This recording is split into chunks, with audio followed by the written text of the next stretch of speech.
OK, Ben, we've seen hundreds, if not thousands, of local trees lost in recent storms. And I guess the point is that all the trees are not the same. And some species, you were saying earlier, are more resistant to high-speed winds and prolonged wind. Yeah, I mean, trees are incredible structures and they're highly adapted to wind. But as we've seen, these strong winds can lead to tree failure.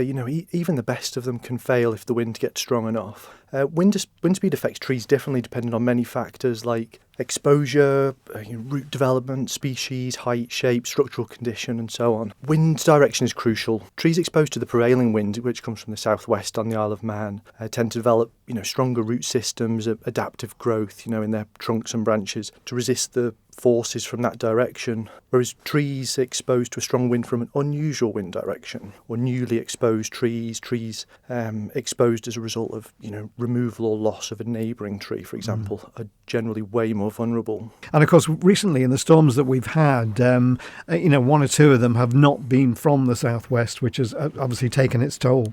Yeah, absolutely. So Storm Darragh in December was an unusual wind direction coming from the northwest. This is why we saw a lot of seemingly healthy, old, strong trees fail in that storm, whereas the most recent one, Ewan, came from the southwest, which is the prevailing wind direction. So, even though the reported wind speeds were higher during Ewan, proportionately less damage was caused, but, albeit still a lot of damage. Now, an awful lot of the island's tree stock, Ben, is either elm or ash, and many already infected by Dutch elm disease or ash dieback. I suppose that's a key element in so many of them coming down. Yes and no. So we're really badly hit on the Isle of Man, as is the UK and most of Western Europe, really, by Dutch elm disease and ash dieback disease.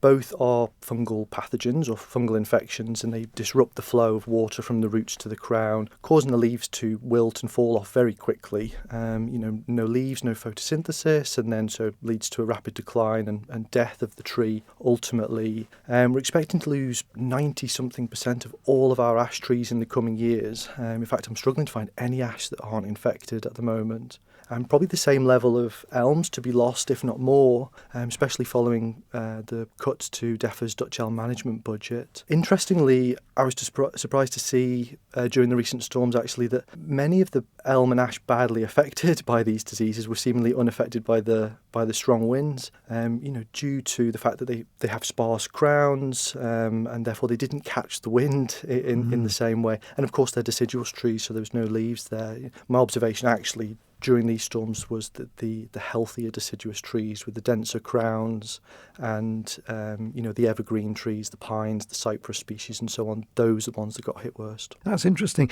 And I mean, talking about ash dieback and elm disease, we've been talking almost glibly in the last couple of years about losing up to 90% of them. That's terrible, really, for the Isle of Man, isn't it? I mean, what can we do to help that? And could government do more to stop the spread? I don't think anything could be done with stopping the spread. I mean, Isle of Man government did a fantastic job for a very long time managing Dutch elm disease. We were one of the very few places in the British Isles that still have mature elm trees. We sort of took them for granted, really. But it got out of hand and it became very difficult to manage now, to the point, and I don't know the full story, but to the point where the budget was cut and they're no longer making a concerted effort to manage Dutch elm disease. But with ash dieback disease, it's impossible to manage. Dutch elm disease is carried from tree to tree primarily by a beetle. So if you can remove all of the wood, you can control the breeding habitat of the beetle, whereas ash dieback disease spread from tree to tree from fungal spores produced from the foliage, so impossible to get rid of the tree and all the foliage. Now, there's been much discussion, hasn't there, over who's actually responsible for fallen trees. What is the actual position if a tree comes down on maybe land at the side of a road or whatever? So tree owners have legal responsibility for managing foreseeable risk, basically, presented to people or property by their trees, and this is referred to as the duty of care. I generally see that people they take two approaches to managing their trees. This kind of trait de l'eau, if it falls over and causes damage or injury, it's an act of God type stance, which I'm afraid doesn't hold water. Or people are overly cautious. They get super nervous about large trees near buildings or roads, resulting in the trees being pruned or removed unnecessarily. That's in terms of ownership, if you like, of the trees. But what about the management of them and managing planting and that kind of thing? The management of trees for safety, as mentioned before, is the responsibility of the tree owner. And so people can overthink this. A sensible first step is to assess the target. And by target, I mean something that could be harmed in the event of that tree failing. A road, a school playground, the neighbour's house. And so ultimately, no target, no risk. So that's the first thing to do. The next is that the tree owner themselves can have a good look at the tree. Major defects are very often, or quite often, easy to spot.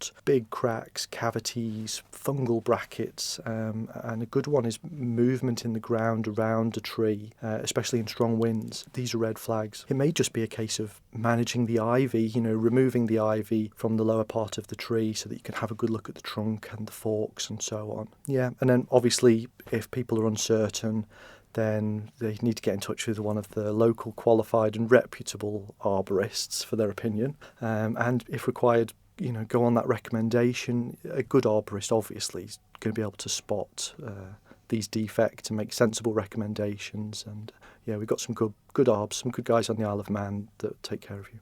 What are some of the common misconceptions people have about trees in general? I mean, one thing you talked about there was ivy. Does ivy specifically kill trees? So this is a subject that's quite close to my heart. No, it's a common misconception. Ivy doesn't kill trees. Ivy's not parasitic in the true sense of the word. It's using the tree as a support, as a climbing frame. If you have a look at ivy, it grows straight up. It doesn't strangle or constrict the host like honeysuckle, for example. And it's rooted into the ground. It's not drawing moisture or nutrients from the tree itself. The only time that we see ivy affecting or badly affecting trees is when it engulfs the crown, impacts the tree's ability to photosynthesize. But this is generally, if a tree is already quite sick, it has, reduced leaf cover and so on, it allows light to get through, and then the ivy can take off that way. Or trees with naturally sparse crowns like ash, for example, are quite badly affected by it. The bigger issue with ivy really is twofold. The first is that it can hide defects. So, like I said before, these cracks, cavities, weak unions, whatever it might be. So they're hidden by the ivy, we can't see them. And of course ivy is evergreen, and so whereas most of our trees, our deciduous trees obviously don't have leaf in the winter months, ivy is evergreen, and so it creates what's called a sail effect, and can catch the wind in the winter. And so the combination of those two things, a hidden defect and the wind being caught in the ivy in strong winter winds can cause the tree to fail. And very often we see a big tree that's fallen over, covered in ivy, and people say, look, it was the ivy that did it. And it wasn't. The tree was already So it was innocent. Yes. Now, in terms of species on the Isle of Man, we seem to have a reasonable range. Are there trees, people like planting trees, obviously, on their land, in their gardens. Are there specific trees we maybe should not be planting on the Isle of Man? Well, ash, obviously. Elm as well. So anything that is susceptible to current diseases that we have, and obviously any diseases that are on the horizon. We can see these diseases, they sort of track westward, generally speaking. Ash dieback disease came from Southeast Asia. Worked its way through, came into Europe in the early 2000s and into the UK in 2012. So we can keep an eye open for those diseases and plant trees that are resistant to those. The general consensus is at the moment that we plant native species because they're well adapted to our climate. But I also think that could be a bit of a narrow view as well, because we have a changing climate. And obviously some of our native species are susceptible to diseases, and so it doesn't make sense to go all native. But I think we can think outside the box. Ultimately, the choice of species is going to be dependent on soil conditions and how much space they have and so on. The mantra is right tree, right place. But there's tons of literature, tons of resources available online which will help you select the correct tree for the right place. And I suppose, as you mentioned earlier, if people want to learn more about how to manage trees, there is professional help out there, and if in doubt, give someone a call. Yeah, absolutely. So, if you have a large landowner who has a significant number of trees, roadside trees, for example, or trees on or adjacent to public spaces, potentially high risk, is a significant target, then of course they can employ the services of a tree specialist, known as an arboriculturalist or a consulting arborist. They can do a formal tree inspection, produce a report and so on. the benefits of that, not only is the duty of care being covered, but also there's a list of recommendations. It avoids unnecessary tree work, can save money in the long run, and also we're properly managing our trees for the future, for our benefit now, for the benefit of our children and grandchildren. And finally, Ben, I suppose the issue is with so many trees, we're losing so many trees with Dutch elm disease and ash dieback. It's important that we have a comprehensive planting programme around the island. What's happening there, and what should people do? Yeah, so 90+% of the two most abundant species on the island are going to be lost in the coming years. This is tens of thousands, if not hundreds of thousands of trees. It's going to have a huge impact on our landscape, on our microclimate. Devastating impacts to wildlife, and just generally make the island a less pleasant place to be, I think. So we really need to take steps to get some trees in the ground. Some ways we can do it: obviously support existing charities, the Woodland Trust, for example. Whether you go out planting with them, whether you chuck a few quid in, or simple stuff. Engage with their social media posts, liking and sharing it all helps.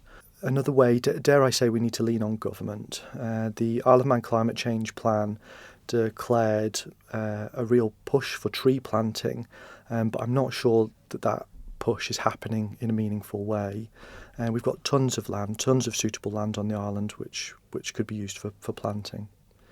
Obviously, like we mentioned, people could plant their own trees, plant trees in their own property, right tree, right place. And lastly, besides planting, we need to focus on properly maintaining the trees that we have. Of course, the best time to plant a tree is yesterday. Thank you for making it to the end of the Manx Radio Newscast. You are obviously someone with exquisite taste. May I politely suggest you might want to subscribe to this and a wide range of Manx Radio podcasts at your favourite podcast provider, so our best bits will magically appear on your smartphone. Thank you.